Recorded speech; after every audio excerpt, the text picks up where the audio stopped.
Bonjour à tous. Merci beaucoup à Renato et à Stéphanie pour cette invitation. Merci surtout à Stéphanie d'avoir insisté pour que je puisse participer à ce séminaire quand même où j'avais l'impression de ne pas forcément avoir ma place parce que je vois plein de spécialistes des images alors que moi, je n'en suis pas. Je suis une archéologue de terrain. Et finalement, Stéphanie m'a convaincue parce que je me suis dit pourquoi pas faire une sorte de résumé. Surtout, parce que j'ai la chance d'être dans le programme exactement entre les belles images du Parco et les belles images de Rémi Fabreau. Donc, entre les deux, je vais faire le lien et je vais un petit peu raconter ce que nous, à notre présence à Portous depuis 2009 et jusqu'à septembre dernier, a peut-être pu servir d'une manière ou d'une autre dans les axes du studio IMU Port-Romain. Donc, alors bien sûr, juste pour les collègues qui sont un peu de l'autre partie de la Méditerranée, je voulais juste rappeler la position d'Ostiportus, mais aussi de Rome. Et en reprenant les définitions de Pascal Arnaud ce matin, qui a brillamment fait la liste un petit peu des différents types de ports qu'on trouve à l'époque romaine, évidemment, le cas d'Ostiportus Rome est l'exemple parfait du fameux Porto Diffuso, avec environ 23 km de Tibre entre donc, le complexe Ostiportus et Rome, et puis cette particularité géologique qui fait que la mer s'est retirée de 3 km depuis l'Antiquité. Juste un petit rappel. Ici, nous avons aussi le rappel des endroits où l'école française, depuis 2009, a pu intervenir à Portous. D'abord, dans le cadre d'un programme ANR sur les entrepôts et les structures de stockage, donc dans la partie entrepôt dit de Trajan, jusqu'à environ 2015, et ensuite dans le cadre d'un nouveau programme quinquennal de l'école 2009 qui s'est terminé justement 2019-2022 sur le môle nord-sud et l'intégration de ces deux monuments. Ce qui correspond en fait dans la restitution du système portuaire de Portous à toute cette partie centrale qui finalement est le symbole du projet de Claude à Portous. J'ai donc pensé reprendre pour faire une présentation assez brève, pour faire peut-être gagner du temps et faire passer des belles images après moi, reprendre un petit peu les 6 points forts, les 6 axes du studio, et puis les développer à partir de choses qu'on a pu penser et qu'on est en train de penser, aussi qu'on est en train de penser de plus en plus fort, puisqu'on est en plein, plusieurs personnes le savent, on est en plein complètement du projet de publication de la monographie sur les entrepôts dits de Trajan ainsi que le môle, sur ce complexe de ces deux monuments. Donc, on va les prendre l'un après l'autre et je commence donc par les sources iconographiques. Évidemment, je ne parlerai pas du tout des sources iconographiques antiques parce qu'on se retrouve ici avec les plus grands spécialistes et notamment Stéphanie qui a consacré tout son doctorat. En revanche, je voulais juste rappeler que sur Portous, on a quand même une sacrée bonne collection de cartes anciennes. Et c'est vrai que dans le cadre, dans nos travaux vraiment récents et dans le cadre d'un projet Amidex qui s'appelait Phosphora, donc une étude entre Fos-sur-Mer et Portous, on a pu financer un contrat de Milena Mimo qui a permis de faire un peu le point sur les archives de toute la cartographie qu'on a sur Portous. Et donc, j'ai pensé qu'au niveau modélisation et représentation, c'était très important de le faire. Ce travail a été ensuite complété et il est toujours en cours par Marina Loblundo et Cristina Genovesi qui l'ont mise à jour récemment. Donc là, voilà, on a les cartes anciennes du XVIe siècle, plus que connues. Des fois, il y en a plein de pas connues, il y en a sans doute d'autres encore à découvrir. Puis, on a les plus récentes pour arriver au point de départ finalement de l'étude archéologique de Portus, après Lanciani, c'est Gismondi, et jusqu'à la première maquette en physique avant d'arriver aux maquettes virtuelles. Pour le deuxième point, qui est celui sur l'espace portuaire et son environnement, je ne vais absolument pas m'attarder, mais j'ai réuni comme ça en vitesse quelques slides, quelques photos qui sont plus ou moins tous de propriété intellectuelle de Jean-Philippe Guaran et de Ferréol-Salomon, qui sont bien connus dans le delta du Tibre pour avoir fait des trous partout. Dans le cadre de Phosphora, on a même eu l'occasion de pouvoir cartographier tous leurs trous. Et aussi, pour ce qui nous intéresse, de pouvoir un peu s'intéresser à la construction des mols en réalisant de nouveaux carottages. Mais bon, tout ce côté environnement, je n'ai pas tellement envie d'en parler maintenant, c'est pas tellement mon affaire. Je préfère me concentrer déjà sur le troisième point, qui est celui de l'aménagement de l'espace portuaire, qui est donc plus l'idée de l'ingénieur. Comment on fait, comment on avance pour construire un port. Est-ce que notre programme a été utile dans ce domaine? C'est ce que je me suis posé comme question. Évidemment, pas toute seule, avec toute l'équipe qui m'a suivi donc, depuis très longtemps, et aussi plus récemment des balades, notamment fondamentales avec Arthur de Gros qui est venu cet automne, ainsi que bien sûr l'ami Pascal Arnaud, avec qui on a fait des balades particulièrement intéressantes à la fin de ce programme, lorsqu'on est en phase d'écriture. En fait, on commence à se poser les vraies questions. On les a posées au tout début du programme. Ensuite, il y a le recueil de la documentation, et c'est souvent en fin de programme qu'on se pose les questions essentielles. Et donc, juste rappeler que, et ça c'est vraiment, je le pique sans vergogne à Arthur, qui explique que en fait, la position du projet de Claude se situe dans un endroit un peu particulier qui est sujet en fait, au mouvement des sédiments. Et selon lui, le môle sud a été construit en premier, et c'est pour l'intégration du complexe de stockage donc, composé des entrepôts plus du môle, la position est absolument parfaite. Donc, d'un point de vue de l'ingénieur, il aurait fait pareil, donc ce qui est intéressant. Toujours sur l'aménagement de l'espace portuaire, notre étude du môle, je rappelle juste le principal résultat de cette étude, nous a permis de comprendre qu'en fait, le môle s'est développé en 3 fois.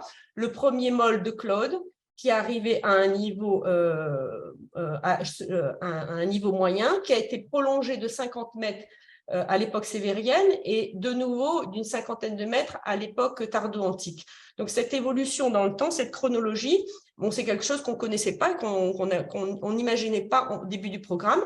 Ça nous a permis de réfléchir en fait à la navigabilité à l'intérieur du port interne, et donc de se rendre compte que la longueur du môle permettait finalement au port de fonctionner, et cela même après le creusement du bassin de Trajan. Donc, il n'y a pas d'intervention sur le môle, il n'y a pas d'intervention de l'époque Trajane et Antonine sur le môle, donc c'est-à-dire la longueur était bonne. Donc, il faut imaginer que la navigation était compatible.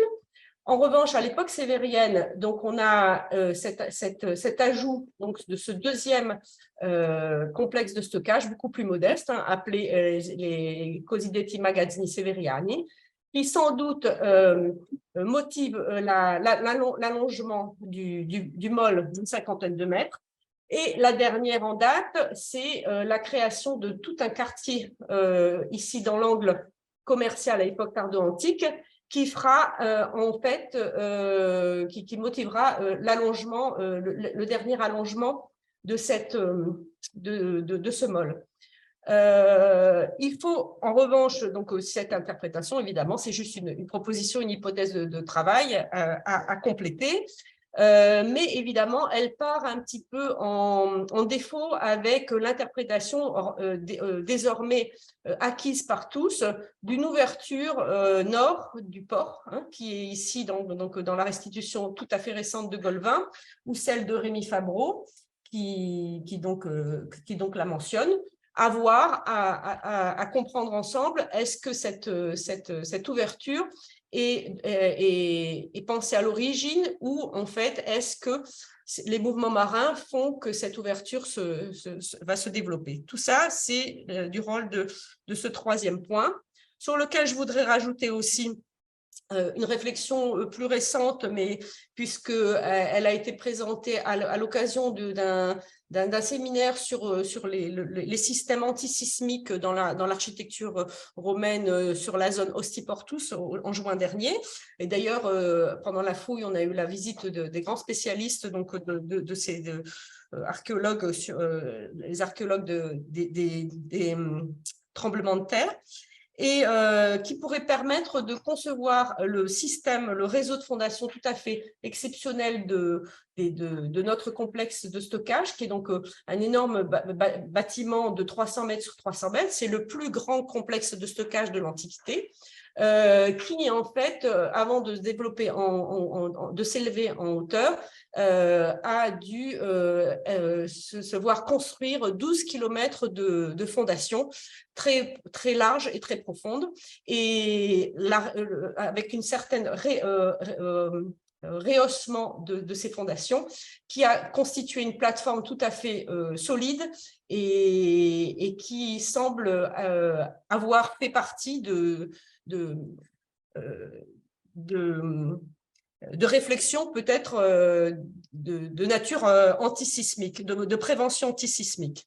Une autre réflexion, je vais m'arrêter là parce que sinon je prends trop de temps. Une autre réflexion intéressante dans le cadre du projet, lorsqu'on a étudié cette planimétrie de ce bâtiment, et on a pu identifier où pouvaient être situées les citernes pour ravitailler les usages qui servaient aux besoins, parce que dans cette zone de Portus, on n'a pas l'accès de l'aqueduc est trop lointain, il arrive seulement dans la zone du Palazzo Imperiale.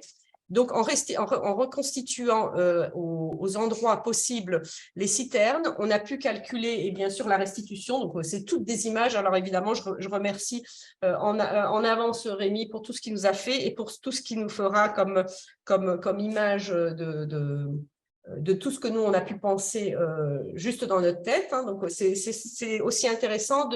Mon intervention aussi voudrait présenter l'importance dans les réflexions que vous avez en tant que spécialiste.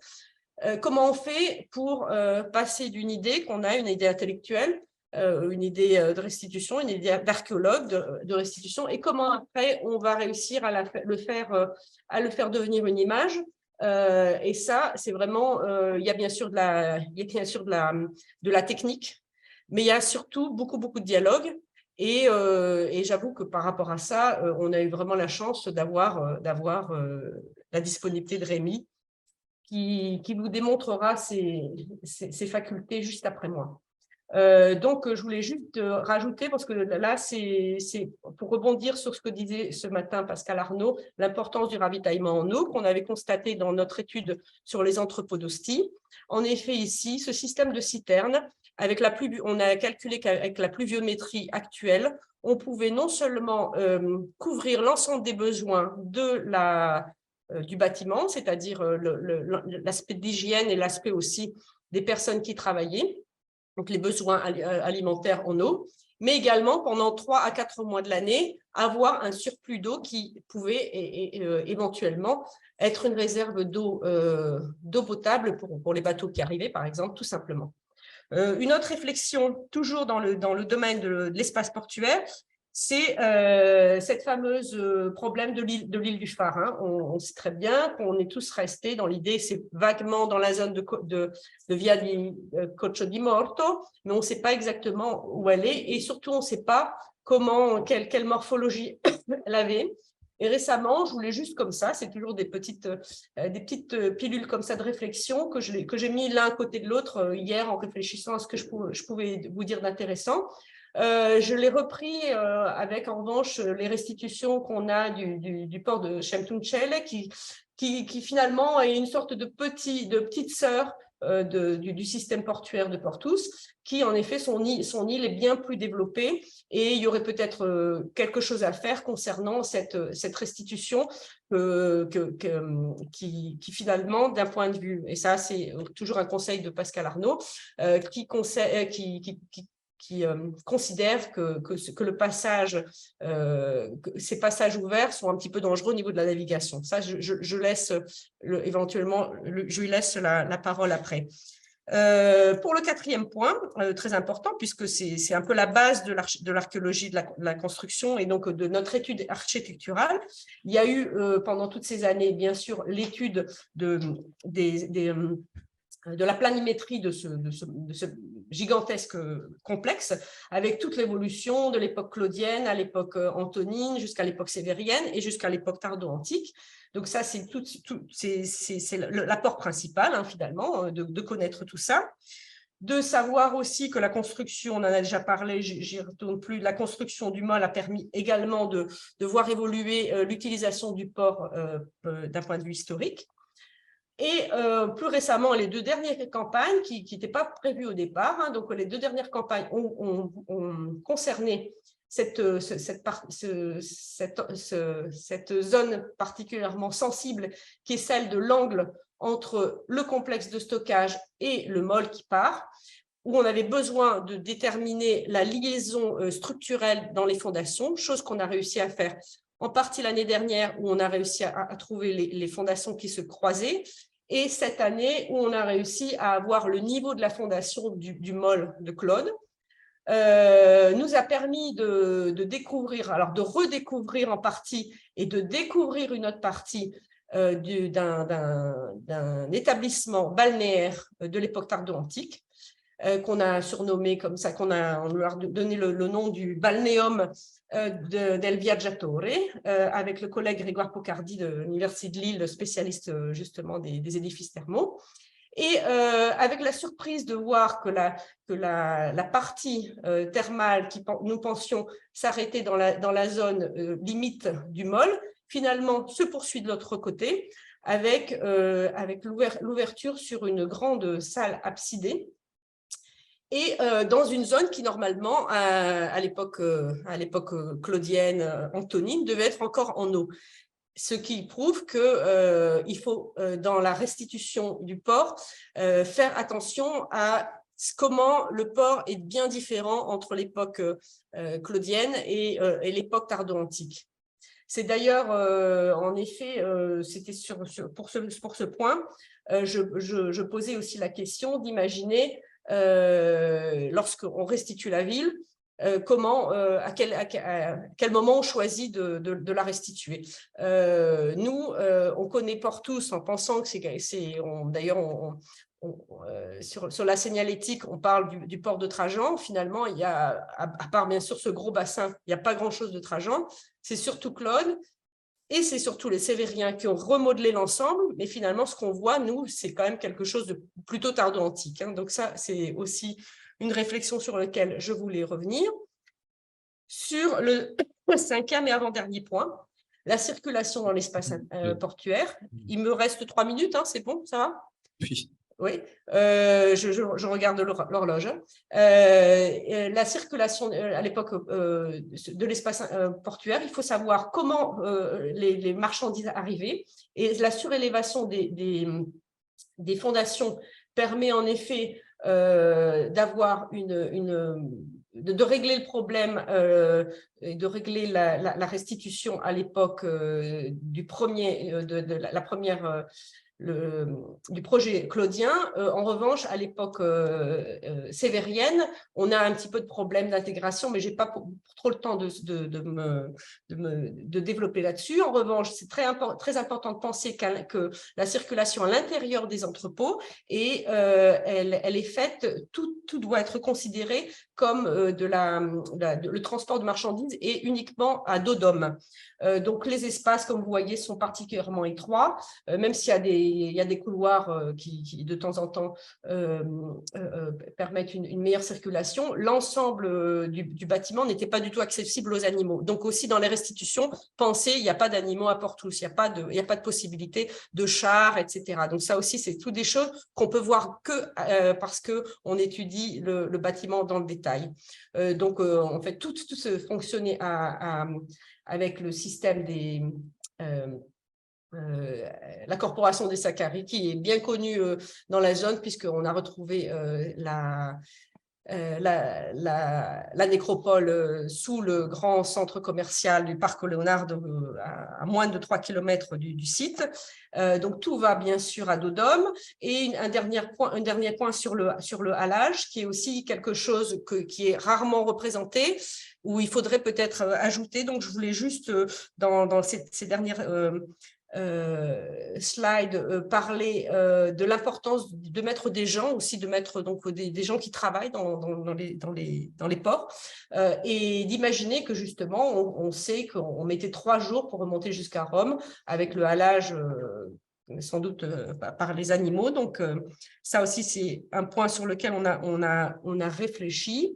Et le dernier point, juste pour signaler une collaboration tout à fait remarquable avec le Parco, qui a été réalisé dans le cadre du déjà cité projet Phosphora, qui a permis donc l'élaboration d'une exposition commune en français et en italien, qui a eu lieu dans la première partie de 2022 au musée départemental d'art antique, et qui actuellement se retrouve au musée de Fiumicino. Voilà, j'en ai terminé. Merci de votre attention.